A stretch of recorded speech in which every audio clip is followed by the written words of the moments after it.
Kung ang premyadong aktres na si Jean Garcia ang tatanungin, mas okay kung magiging makatotohanan ang bawat eksenang ginagawa niya sa isang serye o pelikula.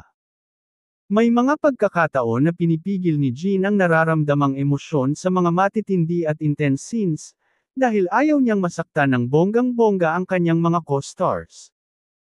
Say ng batikang aktres sa nakaraang episode ng Fast Talk with Boy Abunda, inamin niya ang struggle kapag may nga eksenang kailangan ng matinding emosyon na may kasamang pisikalan. Aniya, kailangan din kasi niyang kontrolin ang sarili, para hindi masaktan ang mga ka-eksena, kapag may sampalan, sabunutan at iba pang klase ng pisikalan.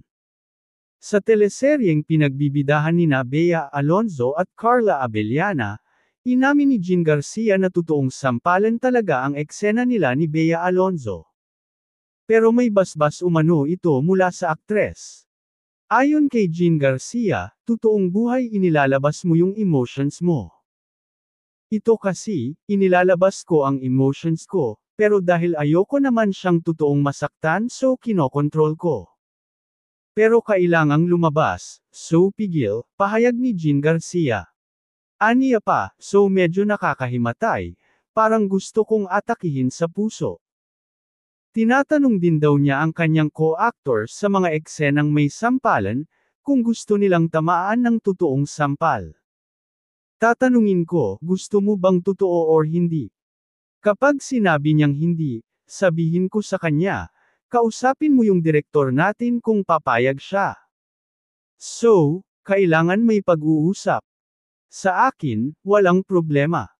Kung ayaw po niya magpasampal, okay lang din sa akin. Basta bahala na siya doon sa reaksyon niya, saad ng Kapuso star. Medyo mahirap yun, re-react na hindi ka naman nasampal. Baka kasi, makatulong kung medyo masaktan ka naman kahit papaano. Pero kung ayaw naman irerespeto po natin yun, dugtong pahayag pa ni Jean Garcia.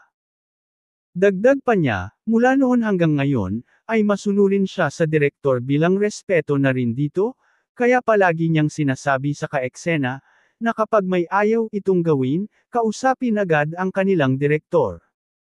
Kapag siya naman ang may eksenang medyo nagdadalawang isip siyang gawin at kinakausap din niya ang direktor, para malinaw ang mga bagay-bagay. Read mo.